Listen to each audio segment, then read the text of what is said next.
میرے جب والد صاحب کا انتقال ہوا ہے، ہمارے والد صاحب بہت مشہور تھے ہمارے علاقے میں، بہت مشہور شخصیت تھے، جو جانتے ہیں ہمیں بچپن سے ان کو پتہ ہے. میرے والد صاحب کی رات 10 یا 11 بجے ڈیتھ ہوئی ہوگی. میں مدرسے میں تھا، ڈیتھ بھی اچانک ہوئی نا، مسجد میں عشاء کی پڑھنے کے لیے آئے، صف میں بیٹھے ہوئے تھے، ہارٹ اٹیک ہوا، وہیں گر گئے. میں مدرسے میں تھا، ہمیں اطلاع نہیں تھی، لوگ اٹھا کے ہاسپٹل لے کر گئے ہیں تو پتہ چلا ہارٹ اٹیک ہوا ہے. تو اسی ہارٹ اٹیک کے دوران ان کی ڈیتھ ہو گئی. میرے پاس جب اطلاع پہنچی تو ڈیتھ ہو چکی تھی، لیکن بتانے والوں نے ہمیں ڈیتھ کا نہیں بتایا کہ ایک دم، کیونکہ ہم تو مل کے بالکل فٹ فاٹ تھے. تو بتانے والوں نے یہ بتایا کہ آپ کے والد صاحب کی طبیعت بہت خراب ہے، آپ چھٹی لے کے ہاسپٹل چلے جائیں. لیکن جب راستے میں پتہ چلا کہ جی ان کی ڈیتھ ہو چکی ہے، تو کتنی قیامت گزری ہمارے اوپر.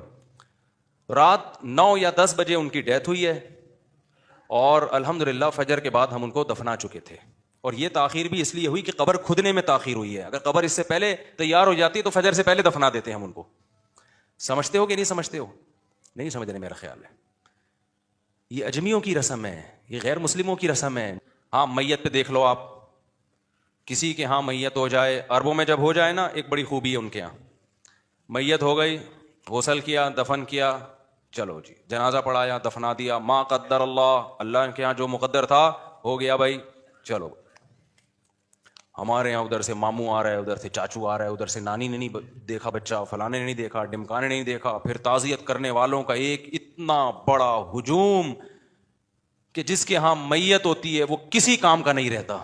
میت پہ گھنٹوں گھنٹوں منہ دکھائی، رونمائی، پھر جب ہم نے فجر کے بعد دفنایا، اور فجر کے بعد بھی دفنانے میں تاخیر کیوں ہوئی ہے، میں نے بتایا نا، قبر کھودنے میں، پتھریلی زمین تھی، قبر کھودنے میں بہت ٹائم لگ گیا. فجر کے بعد میں نے جنازہ پڑھایا، دفنا دیا. اس کے بعد دوپہر 10 بجے تک محلے میں خبریں پھیلنا شروع کی، بھئی حافظ مسعود صاحب کا انتقال ہو گیا. میرے والد صاحب کا نام مشہور تھے، حافظ مسعود صاحب. لوگ آ رہے ہیں، بھائی کہاں ہیں؟ میں نے کہا ہم تو دفنا چکے ہیں. یہ نہیں کہ ہمیں غم نہیں تھا، جو میرے اوپر قیامت گزری تھی وہ میں ہی جانتا ہوں. آج لوگ باز کہہ رہے ہیں نا، حضرت مولانا پہ اعتراض کر رہے ہیں کہ وہ ان کے اتنا بہت بیچارے غمزدہ ہیں، اللہ ان کے غم کو ہلکا کرے. بعض دفعہ انسان کو محبت ہوتی ہے بھائی، وہ طبی چیز ہے نا. یہ تو کوئی اپنے محبوب چھن جاتا ہے، انسان کو دکھ ہوتا ہے، غم ہوتا ہے، یہ نیچرل ہے، اس میں کوئی وہ نہیں ہے. تو میرے پر ایسی قیامت گزری تھی کہ ہم تو ایک دم سے ہو گیا نا، تصور ہی نہیں تھا. لیکن ہم فجر کے بعد دفنا چکے تھے. لوگ آ رہے کہہ رہے یار کل تک تو یہیں گھوم رہے تھے، مغرب میں تو ہم نے ملاقات کی ہے، تو غسل کب ہوا، کفن کب ہوا، پتہ ہی نہیں چلا. پھر بعض لوگوں نے دلیل دی کہ دیکھو آپ کو رکھنا چاہیے تھا ظہر تک، عصر تک رکھنا چاہیے تھا. جنازہ جتنا بڑا ہو اتنا ثواب زیادہ ہوتا ہے.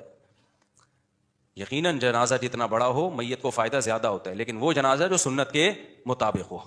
اگر آپ 6 مہینے تک جنازہ روک لو کہ پورا کراچی آ جائے تو جنازہ تو بہت بڑا ہو جائے گا، لیکن یہ عمل جائز ہوگا؟